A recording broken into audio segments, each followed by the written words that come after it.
കുമുദേവി സീരിയലിൻ്റെ പുതിയൊരു എപ്പിസോഡിൻ്റെ പ്രൊമോ വിശേഷങ്ങളിലേക്ക് എല്ലാവർക്കും സ്വാഗതം. എന്തായാലും നമ്മളുടെ ഇസബല്ലയുടെയും കെവിൻ്റെയും കള്ളത്തരം എല്ലാവരുടെയും മുന്നിൽ ദേവിക തന്നെ പൊളിച്ചെടുക്കുന്ന എപ്പിസോഡാണ് വരാൻ പോകുന്നത്. ദേവിക ചന്ദ്രോത്ത് ചെല്ലണ സമയത്ത് അവിടെ ചന്ദ്രമതി ഉണ്ട്. ചന്ദ്രമതി അപ്പോൾ ദേവികയോട് പറയുന്നുണ്ട്, മോളെ ഞാനൊന്ന് കാണണമെന്ന് വിചാരിച്ചിരിക്കുമായിരുന്നു. മോള് വന്നത് എന്തായാലും നന്നായി. അച്ഛൻ എങ്ങനെയുണ്ടെന്ന് ചോദിക്കുമ്പം അച്ഛന് കുഴപ്പമൊന്നുമില്ല ആൻറ്റി, അച്ഛനെ നാളെ ഡിസ്ചാർജ് ചെയ്യും. അത് ഞാനിവിടെ അച്ഛനോട് പറയാൻ വേണ്ടിയിട്ട് വന്നതാ. അച്ഛൻ എന്തി അമ്മയെന്ന് ചോദിക്കുമ്പം സിദ്ധു ഇവിടെ ഇല്ല മോളെ, സിദ്ധു പുറത്തെങ്ങോ പോയേക്കണേ, അച്ഛനോട് പറയാൻ വേണ്ടിയിട്ടാണ് ഞാൻ വന്നതെന്ന് പറയുമ്പം പ്രഭാവതി പറയുന്നുണ്ട്, മോളെ നന്ദൻ്റെ കാര്യത്തിൽ എന്താ തീരുമാനിച്ചതെന്ന് ചോദിക്കുമ്പം അത് അച്ഛനും ഗിരീഷേട്ടനും ചേർന്ന് എന്തൊക്കെയോ കാര്യങ്ങൾ ആലോചിക്കുന്നുണ്ട്, ഹരിയങ്കളിനെ വിളിച്ച് വിവരം പറഞ്ഞിട്ടുണ്ടെന്നാണ് പറഞ്ഞതെന്ന് പറയുമ്പം പ്രഭാവതി പറയുന്നുണ്ട്, മോളെ നന്ദനെ എങ്ങനെയെങ്കിലും മോള് രക്ഷപ്പെടുത്തണം, നന്ദനെ ശിക്ഷിക്കാൻ വിട്ടുകൊടുക്കരുതെന്ന് പറയുമ്പം ദേവിക പറയുന്നുണ്ട്, അമ്മ എന്താ അമ്മയെ പറയണത്, നന്ദു ചെയ്തിരിക്കുന്നത് ചെറിയൊരു ക്രൈമൊന്നുമല്ല, ഒരു കൊലപാതകം തന്നെയാണ്. അതിപ്പോൾ നമ്മളെ എത്ര മൂടി വെച്ചാലും എന്തെങ്കിലും അത് വെളിയിൽ വരും. അത് മാത്രമല്ല അതുവരെ മനസമാധാനമായിട്ടൊന്നും ഉറങ്ങാൻ പോലും നന്ദുവിന് പറ്റില്ല. ഇതിപ്പോൾ സത്യമെല്ലാം ഏറ്റു പറഞ്ഞു കഴിഞ്ഞാൽ ആ ഒരു സമാധാനമെങ്കിലും കിട്ടുമെന്ന് പറയുമ്പം പ്രഭാവതി പറയുന്നുണ്ട്, പിന്നെ നന്ദുവിൻ്റെ ജീവിതം എന്താവുമെന്ന് ചോദിക്കുമ്പം നന്ദുവിൻ്റെ ജീവിതത്തിനൊന്നും ഒരു കുഴപ്പവും വരില്ല, ഞാനില്ലേ, ഞാൻ നന്ദുവിന് വിട്ട് പോകുമൊന്നുമില്ല എന്ന് പറയുമ്പം പ്രഭാവതി പറയുന്നുണ്ട്, മോളിപ്പോൾ ഒരു MLA അല്ലേ, മോളുടെ ഭാവിയെ അത് ബാധിക്കൂലേ, അതുപോലെ തന്നെ സിദ്ധുവിൻ്റെ ഇമേജിനെയും ബാധിക്കും, ചന്ദ്രോത്ത് തറവാടിൻ്റെ ആത്മാഭിമാനം ഇല്ലാണ്ടാവൂലേ മോളെ എന്ന് ചോദിക്കുമ്പം അമ്മേ നമ്മൾ അത് നോക്കിയിരുന്നിട്ടുണ്ടെങ്കിൽ നന്ദുവിന് ഒരിക്കലും മനസ്സമാധാനം കിട്ടില്ല, നന്ദു സമാധാനമില്ലാതെ ജീവിക്കണ കാണാനാണോ അമ്മയ്ക്ക് ഇഷ്ടം, അതോ കുറ്റമൊക്കെ ഏറ്റു പറഞ്ഞ് സമാധാനത്തിൽ ജീവിക്കണ കാണാനാണോ ഇഷ്ടം എന്ന് ചോദിക്കുമ്പോൾ ചന്ദ്രമതിയും പറയുന്നുണ്ട്, ദേവിക പറയുന്നത് നേരാ പ്രഭേ, ഇതുപോലെ മുന്നോട്ട് പോയിട്ടുണ്ടെങ്കിൽ ഒരിക്കലും നന്ദന് സമാധാനമായിട്ടൊന്നും ഉറങ്ങാൻ പോലും പറ്റില്ല, എപ്പോഴും ഉള്ളിൽ കുറ്റബോധവും പേടിയായിരിക്കും, ഋഷിയെ കൊന്ന കുറ്റബോധം പിടിക്കപ്പെടുമല്ലോ എന്നുള്ള പേടിയും കൊണ്ട് ഒരു ദിവസം പോലും സ്വസ്ഥമായി ജീവിക്കാൻ നന്ദന് പറ്റില്ല, അതിലും നല്ലത് കുറ്റം ഏറ്റു പറഞ്ഞ് കിട്ടുന്ന ശിക്ഷ അനുഭവിക്കണതാന്ന് പറയുമ്പം പ്രഭാവതി പറയുന്നുണ്ട്, എനിക്കൊന്നും അറിയില്ല, ഇത്രയും നാളും അമ്മ ഇത് രഹസ്യമാക്കി വെച്ചതുകൊണ്ട് ഇത് ഇത്രയും പ്രശ്നമായത്, ഈ സംഭവം അമ്മ അറിഞ്ഞപ്പോൾ തന്നെ ഞങ്ങളോട് പറഞ്ഞായിരുന്നെങ്കിൽ ഇതിപ്പോൾ ഇത്രയും പ്രശ്നമാവില്ലായിരുന്നു, അത് മോളെ ഞാനത് പേടിച്ചിട്ട് ആരോടും പറയാതിരുന്നത്, ഇത് പുറത്തറിഞ്ഞാൽ നന്ദൻ ജയിലിൽ പോകേണ്ട വരുമല്ലോ എന്ന് ഓർത്തു, അല്ലെങ്കിൽ ഞാൻ പറയാതിരിക്കുമെന്ന് ചോദിക്കുമ്പം ദേവിക പറയുന്നുണ്ട്, അമ്മയെ ഞാൻ കുറ്റപ്പെടുത്തിയതല്ല, ഏതൊരമ്മയും അങ്ങനെയൊക്കെ തന്നെ ചിന്തിക്കുള്ളൂ, സ്വന്തം മകൻ രക്ഷപ്പെടണമെന്നേ ചിന്തിക്കുള്ളൂ, പക്ഷെ അമ്മ ചിന്തിക്കാത്തത് വേറൊരു കാര്യമുണ്ട്, മറുഭാഗത്തും അമ്മയെപ്പോലെ തന്നെ ഒരു അമ്മയുണ്ട്, മകൻ നഷ്ടപ്പെട്ട അമ്മ, അത് നമ്മൾ മറക്കരുത് അമ്മയെന്ന്. പിന്നീട് ഈ ചന്ദ്രമതി പറയുന്നുണ്ട്, അതും ദേവിക പറഞ്ഞത് നേരെ പ്രഭേ, അതും ഒരമ്മ തന്നെയല്ലേ, അവർ നമ്മളോട് എത്ര ദ്രോഹം ചെയ്തിട്ടുണ്ടെങ്കിലും അവരുടെ ഓരോരു മകനെയല്ലേ നന്ദനെ ഇല്ലാണ്ടാക്കിയത്, എന്നിട്ട് നമ്മളത് മറച്ചു വയ്ക്കണത് ശരിയല്ലല്ലോ, എന്തായാലും ഞാനൊന്ന് നന്ദുവിനെ കണ്ട് സംസാരിച്ചിട്ട് വരാമെന്നും പറഞ്ഞ് ദേവിക നന്ദനെ കാണാനായിട്ട് പോകുമ്പം ചന്ദ്രമതി പറയുന്നുണ്ട്, ഞാനും വരാൻ മോളേന്ന്.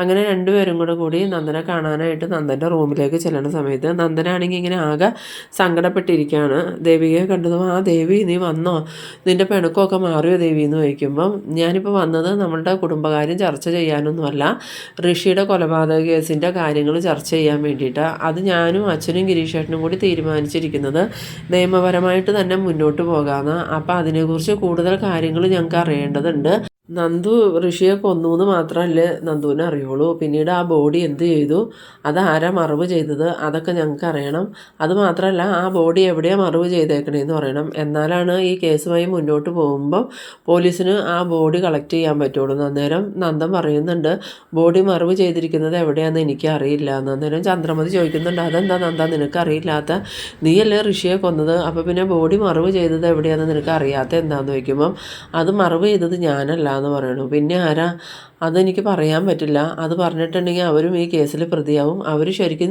നിരപരാധികളാണ്, അതുകൊണ്ട് അവരെ ഇതിൽ പ്രതിയാക്കാൻ പറ്റില്ല എന്ന് പറയുമ്പം ദേവിക പറയുന്നുണ്ട്, നന്ദു ഇങ്ങനെ പറഞ്ഞാൽ കാര്യങ്ങൾക്കൊന്നും ഒരു തീരുമാനം ആവില്ല, എന്തായാലും ബോഡി പോലീസിന് കളക്ട് ചെയ്തേ പറ്റൂ, അപ്പോൾ അത് എവിടെ മറവ് ചെയ്തേക്കണേന്ന് നന്ദു തന്നെ പറഞ്ഞു കൊടുക്കണം, ഇല്ലെങ്കിൽ പിന്നെ നന്ദുവിൻ്റെ കൂടെയുള്ളവരാരാന്ന് നന്ദു വെളിപ്പെടുത്തണം. ആ സമയത്ത് നന്ദനാണെങ്കിൽ ഈ ഇസബല്ലയും കെവിനും പറഞ്ഞ ആ ഒരു കാര്യം ഓർക്കുന്നുണ്ട്, എന്തൊക്കെ സംഭവിച്ചാലും ഞങ്ങളുടെ പേര് വെളിയിൽ വരരുതെന്ന്. എന്ന്. അന്നേരം നന്ദൻ പറയുന്നുണ്ട്, ഇല്ല എനിക്കത് പറയാൻ പറ്റില്ല എന്ന് പറയുമ്പോൾ, നീ എന്താ നന്ദ ഇങ്ങനെ സംസാരിക്കണത്?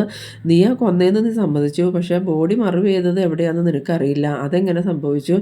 അത് എന്നെ സഹായിക്കാൻ വേറെ ആളുണ്ടായിരുന്നു, എന്നാൽ നീ അവരുടെ പേര് പറ, എന്നാലല്ലേ ബോഡി എവിടെയാണെന്ന് അറിയാൻ പറ്റുള്ളൂ എന്ന് ചോദിക്കുമ്പം, ഇല്ല എനിക്കത് ഒരിക്കലും പറയാൻ പറ്റില്ല എന്ന് പറഞ്ഞതും ഈ ദേവിക ചോദിക്കുന്നുണ്ട്, കെവിനാണോ ബോഡി മറവ് ചെയ്തതെന്ന്. അന്നേരം നന്ദനാണെങ്കിൽ നല്ലോണം ഒന്ന് ഞെട്ടുന്നുണ്ട്.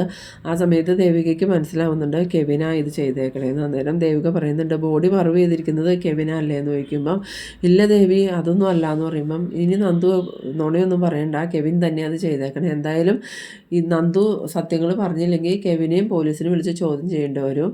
ഇത് ഒരാൾ കുറ്റം ചെയ്തു, ആ കുറ്റം മറച്ചു വയ്ക്കാൻ വേണ്ടി ബോഡി മറവ് ചെയ്തത് കെവിനാണ്. നിങ്ങൾ രണ്ടുപേരും ചെയ്തത് തുല്യ കുറ്റം തന്നെ, അതിൽ നിന്ന് നിങ്ങൾക്ക് രക്ഷപ്പെടാനൊന്നും പറ്റില്ല. എന്തായാലും ഞാൻ അരുന്ധതി മേഡത്തെ നേരിട്ട് കണ്ട് കാര്യങ്ങളൊക്കെ ഒന്ന് സംസാരിക്കുന്നുണ്ട്.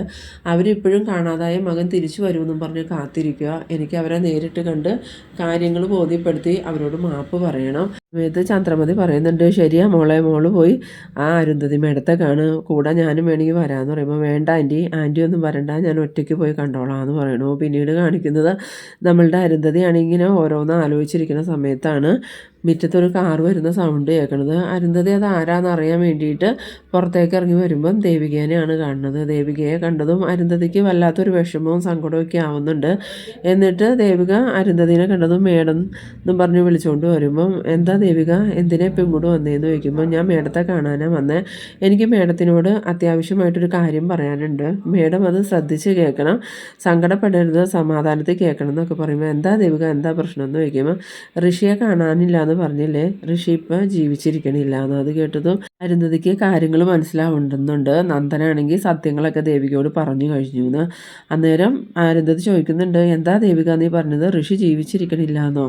അതേ മേഡം, ഋഷി ഇപ്പം ജീവിച്ചിരിക്കണില്ല, പിന്നെ ഋഷിക്ക് എന്താ സംഭവിച്ചതെന്ന് ചോദിക്കുമ്പം, മേഡം എന്നോട് പൊറുക്കണം, നന്ദൻ അറിയാതെ ദേഷ്യപ്പുറത്ത് ഋഷിയെ തല്ലിയപ്പോൾ ഋഷി മരിച്ചു പോയെന്ന്. അത് കേട്ടതും ഈ അരുന്ധതിക്ക് തകർച്ച പൂർത്തിയായെന്ന് മനസ്സിലാവുന്നുണ്ട്. കാരണം എന്തായാലും ഇനി പോലീസും കേസൊക്കെ ആയിട്ട് മുന്നോട്ട് പോയി കഴിയുമ്പോൾ ഋഷി തന്നെ ഇതിൽ കുറ്റക്കാരനാവും എന്നുള്ള കാര്യം മനസ്സിലാക്കിയിട്ട് ഈ അരുന്ധതി പറയുന്നുണ്ട്, എന്ത് നന്ദൻ എൻ്റെ മകനെ കൊന്നൂന്നോ?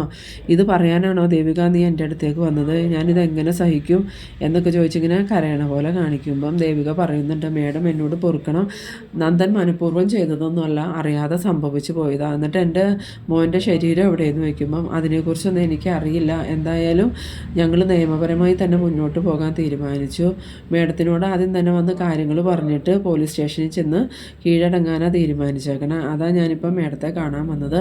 എന്തായാലും മേഡത്തിൻ്റെ മകനെ നന്ദൻ കൊന്നു എന്നുള്ളത് സത്യം, അതുകൊണ്ട് അതിനുള്ള ശിക്ഷയും നന്ദു ഏറ്റുവാങ്ങണം. ആ ശിക്ഷയിൽ നിന്നും നന്ദുവിനെ രക്ഷിച്ചെടുക്കാനൊന്നും ഞങ്ങൾ ആരും ശ്രമിക്കണില്ല, മേഡത്തിന് നീതി കിട്ടണമെന്ന്. അത് കേട്ടതും ഈ അരുന്ധതിയാണെങ്കിൽ ദേവികയോട് എന്ത് പറയണമെന്ന് മനസ്സിലാവാത്തൊരവസ്ഥയിലാണ്. എന്നിട്ട് ദേവികയെ അവിടെ നിന്ന് ഒഴിവാക്കാൻ വേണ്ടിയിട്ട് പറയുന്നുണ്ട്, തൽക്കാലം ദേവിക ഇപ്പോൾ എൻ്റെ മകനെ കൊന്ന കാര്യം പറയാനല്ലേ ദേവിക ഇങ്ങോട്ട് വന്നത്, ഞാൻ ഒരിക്കലും നിങ്ങളിൽ നിന്ന് ഇതൊന്നും പ്രതീക്ഷിച്ചില്ല എന്നും പറഞ്ഞ് ദേവികയോട് ദേഷ്യപ്പെട്ടുകൊണ്ട് അകത്തേക്ക് കയറി പോകുന്നുണ്ട്. പിന്നീട് കാണിക്കുന്നത് നമ്മളുടെ ഋഷിയുടെ റൂമിലേക്ക് അരുന്ധതി ചെല്ലാണ്. ഋഷി ആ സമയത്ത് റൂമിലിങ്ങനെ വെറുതെ ഇരിക്കുമ്പോൾ അരുന്ധതി ചെന്നിട്ട് പറയുന്നുണ്ട്, ഋഷി നിന്നോട് ഞാൻ അന്നേ പറഞ്ഞതാ ഈ കളി നീ നിർത്തിക്കോളാൻ, ഇതിൽ നേട്ടം കൊള്ളിയണത് ഇസബെല്ലയും കെവിനും ആയിരുന്നു, നിന്നെ അവർ കരുവാക്കിയതാ. ഇപ്പം കണ്ടില്ലേ, സത്യങ്ങളെല്ലാം നന്ദൻ ദേവികയോട് തുറന്നു പറഞ്ഞു കഴിഞ്ഞു, ഇനി അവർ നിയമപരമായി തന്നെ മുന്നോട്ട് പോകാനാണ് തീരുമാനിച്ചേക്കണേ. ദേവിക എന്നെ കാണാൻ വന്നിരുന്നു, അവൾ പറഞ്ഞത് നന്ദൻ തെറ്റ് ചെയ്തിട്ടുണ്ട്, അതിന് ശിക്ഷ കിട്ടണമെന്നാ, അതുകൊണ്ട് അവർ ഇന്നോ നാളെയോ കോടതിയിൽ പോയി നേരിട്ട് സറണ്ടർ ആവുമെന്നാ പറഞ്ഞതെന്ന് പറയുമ്പോൾ ഋഷി പറയുന്നുണ്ട്, അതിനെന്താ നന്ദൻ കൊലക്കുറ്റം ഏറ്റെടുക്കട്ടെ എന്നാ. നേരം ഈ അരുന്ധതി പറയുന്നുണ്ട്, കൊലക്കുറ്റം ഏറ്റെടുത്താൽ മാത്രം പോരല്ലോ, നിന്നെ കൊന്ന് കുഴിച്ചിട്ടു എന്ന് പറയുമ്പോൾ കുഴിച്ചിട്ട സ്ഥലം നന്ദൻ കാണിച്ചു കൊടുക്കണ്ടേ, അതുപോലെ നിൻ്റെ ബോഡി അവിടെ നിന്ന് കളക്ട് ചെയ്യാനും പറ്റണ്ടേ. അങ്ങനെ ചെയ്യാൻ പറ്റാണ്ടാവുമ്പോൾ കെവിനെയും ഇസബെല്ലേനെയും ഒക്കെ പോലീസ് ചോദ്യം ചെയ്യും. അങ്ങനെ സത്യങ്ങൾ പുറംലോകം അറിഞ്ഞു കഴിയുമ്പോൾ ഏറ്റവും കൂടുതൽ ശിക്ഷിക്കപ്പെടുന്നത് നീയായിരിക്കും. അതുകൊണ്ടാണ് ഞാൻ നിന്നോട് പറഞ്ഞത് ഈ കളി നിർത്തിക്കോ, നമ്മൾ കാരണം ആവശ്യത്തിൽ കൂടുതൽ സങ്കടവും വിഷമവും ചന്ദ്രോത്തുകാരെ അനുഭവിച്ചു കഴിഞ്ഞു, ഇനിയും അവരെ വിഷമിപ്പിക്കേണ്ട, നീ ജീവിച്ചിരിക്കണ്ടെന്നുള്ള സത്യം അവരെ അറിയിക്കാൻ. അപ്പം നിനക്കതിന് പറ്റില്ലായിരുന്നു. എന്തായാലും കാര്യങ്ങൾ കൈവിട്ടു പോകാൻ പോവുക, ഇനിയെങ്കിലും അവരോട് സത്യങ്ങൾ പറയണം, അത് നിന്നോടൊന്ന് പറയാൻ വേണ്ടിയിട്ടാണ് ഞാനിപ്പോൾ ഇങ്ങോട്ട് വന്നത്, നിൻ്റെ അഭിപ്രായം എന്താണെന്ന് ചോദിക്കുമ്പം ഋഷി പറയുന്നുണ്ട്, ഇനിയിപ്പോൾ കാര്യങ്ങൾ ഇങ്ങനെയാണ് പോണെങ്കിൽ നമുക്കിത് മറച്ചു വയ്ക്കാൻ പറ്റില്ല, എന്തായാലും പോലീസ് അന്വേഷണത്തിൽ ഞാൻ മരിച്ചിട്ടില്ല, ജീവിച്ചിരിപ്പുണ്ടെന്ന് മനസ്സിലാവും. എന്തായാലും അമ്മ തന്നെ സത്യങ്ങളെല്ലാം ദേവികയോട് തുറന്നു പറഞ്ഞുതരാൻ, ഞാൻ മരിച്ചിട്ടില്ല, ജീവിച്ചിരിപ്പുണ്ട്, നന്ദനെയും ചന്ദ്രോത്തുകാരെയും ഒന്ന് പേടിപ്പിക്കാൻ വേണ്ടിയിട്ടാണ് ഞാൻ മരിച്ചു എന്ന് അങ്ങനെ ഒരു നാടകം കളിച്ചിരുന്നു. പിന്നെ കെവിനും ഇസബെല്ലയും ഈ നന്ദനെ മനഃപൂർവ്വം ചതിക്കുകയായിരുന്നു എന്നുള്ള സത്യം അമ്മ തുറന്നു പറഞ്ഞിരുന്നു. പിന്നീട് കാണിക്കുന്നത് നമ്മളുടെ ഗിരീഷിനെയും സിദ്ധാർത്ഥനെയാണ്. ഗിരീഷിനും സിദ്ധാർത്ഥനും ദേവികയ്ക്ക് വേണ്ടി വെയിറ്റ് ചെയ്യാണ്. ദേവിക വന്നതും സിദ്ധാർത്ഥൻ ചോദിക്കുന്നുണ്ട്, മോളെ നമ്മളിനി എന്താ ചെയ്യണേന്ന് ചോദിക്കുമ്പോൾ, അത് നിയമത്തിൻ്റെ വഴിക്ക് തന്നെ നടക്കട്ടെ അച്ഛാ, എത്ര നാളെന്ന് വെച്ചിട്ടാണ് നമ്മളിത് മൂടി വയ്ക്കണത്, അങ്ങനെ മൂടി വയ്ക്കാൻ പറ്റിയ കാര്യമല്ലല്ലോ, എന്തായാലും നന്ദു കുറ്റങ്ങളെല്ലാം ഏറ്റ് സ്വയം കീഴടങ്ങട്ടെ എന്ന്. ആ സമയത്താണ് നമ്മളുടെ ദേവികയുടെ ഫോൺ ബെല്ലടിക്കുന്നത്. ഫോൺ എടുത്തതും നോക്കുമ്പോൾ അരുന്ധതിയാന്ന് കണ്ടിട്ട്, അരുന്ധതി മേഡം വിളിക്കുന്നുണ്ട്, എന്തിനാണെന്നറിയില്ലല്ലോ എന്നും പറഞ്ഞ് വേഗം കോൾ അറ്റൻഡ് ചെയ്യുന്നുണ്ട്. ആ സമയത്ത് ദേവിക എന്താ മേഡം എന്ന് ചോദിച്ചതും, എനിക്ക് ദേവികയോട് ഒരു പ്രധാനപ്പെട്ട കാര്യം പറയാനുണ്ട്. എന്താ മേഡം, എന്താണെങ്കിലും പറഞ്ഞു എന്ന് പറയുമ്പം, അത് ഋഷി മരിച്ചിട്ടില്ല, ഋഷി ജീവിച്ചിരിക്കുന്നുണ്ട്, അവൻ എൻ്റെ വീട്ടിൽ തന്നെ ഉണ്ടെന്ന്. ആ സമയത്ത് ദേവിക ചോദിക്കുന്നുണ്ട്, മേഡം എന്തൊക്കെയാണ് മേഡം ഈ പറയണത്, മേഡത്തിന് ഇനി വല്ല ബുദ്ധിക്ക് എന്തെങ്കിലും കുഴപ്പം പറ്റിയിട്ടാണോ, ഋഷി മരിച്ചിട്ട് ദിവസങ്ങളായല്ലോ എന്ന് പറയുമ്പം, ഇല്ല ദേവിക, ഋഷി മരിച്ചു എന്നും പറഞ്ഞ് നന്ദനെ പേടിപ്പിക്കാൻ വേണ്ടി ഇസബെല്ലയും കെവിനും എല്ലാവരും കൂടി ചേർന്ന് നടത്തിയ ഒരു നാടകം മാത്രമാണ് ഋഷിയുടെ കൊലപാതകം, അല്ലാതെ ഋഷി മരിച്ചിട്ടൊന്നുമില്ല, ഋഷി എൻ്റെ വീട്ടിൽ തന്നെയുണ്ട്, ദേവിക വന്ന സമയത്തും ഋഷി വീട്ടിലുണ്ടായിരുന്നു എന്ന്. ആ സമയത്ത് ദേവിക ചോദിക്കുന്നുണ്ട്, എന്തിനു വേണ്ടിയിട്ടാണ് മേഡം പിന്നെ ഇങ്ങനൊരു നാടകം കളിച്ചതെന്ന് ചോദിക്കുമ്പം, അത് ദേവിക MLA ആയതുകൊണ്ട് തന്നെ ദേവികയും കൊണ്ട് പല കാര്യങ്ങളും ചെയ്യിപ്പിക്കാൻ വേണ്ടിയിട്ടാണ് കെവിനും ഇസബെല്ലയും ഇങ്ങനൊരു നാടകം കളിച്ചത്. പിന്നെ ഋഷി അതിന് വേണ്ടിയിട്ടൊന്നുമല്ല, ഋഷിക്ക് നന്ദനോടും പ്രഭാവതിയോടുമുള്ള വൈരാഗ്യത്തിന് ഋഷി അവരുടെ കൂടെ നിന്നത്. മോൾ എന്നോട് ക്ഷമിക്കണം, എന്തായാലും നന്ദനിനി ഇതും പറഞ്ഞ് പോലീസ് സ്റ്റേഷനിലേക്ക് പോകുമൊന്നും വേണ്ട, എല്ലാവരും ചേർന്ന് നിങ്ങളെ ചതിച്ചതാണ്. അത് കേട്ടതും ദേവികയാണെങ്കിൽ ആകെ ഷോക്കായി നിൽക്കുന്ന ആ ഒരു സീനിലാണ് ഈ എപ്പിസോഡ് അവസാനിക്കുന്നത്. അപ്പോൾ ഇന്നതോടുകൂടി നമ്മളുടെ ഇസബെല്ലയുടെയും കെവിൻ്റെയും എല്ലാ നാടകവും തീരുകയാണ്. അപ്പോൾ നിങ്ങളെൻ്റെ വീഡിയോ ആദ്യമായി കാണുന്നവരാണെങ്കിൽ ചാനലൊന്ന് സബ്സ്ക്രൈബ് ചെയ്യാനും ഇഷ്ടമായ ലൈക്ക് ചെയ്യാനും ഷെയർ ചെയ്യാനും മറക്കരുത്. അപ്പോൾ ഇതുപോലെ ഇൻട്രസ്റ്റിംഗ് ആയിട്ടുള്ള അടുത്തൊരു എപ്പിസോഡുമായി നമുക്ക് വീണ്ടും കാണാം. അതുവരേക്കും ബൈ ബൈ.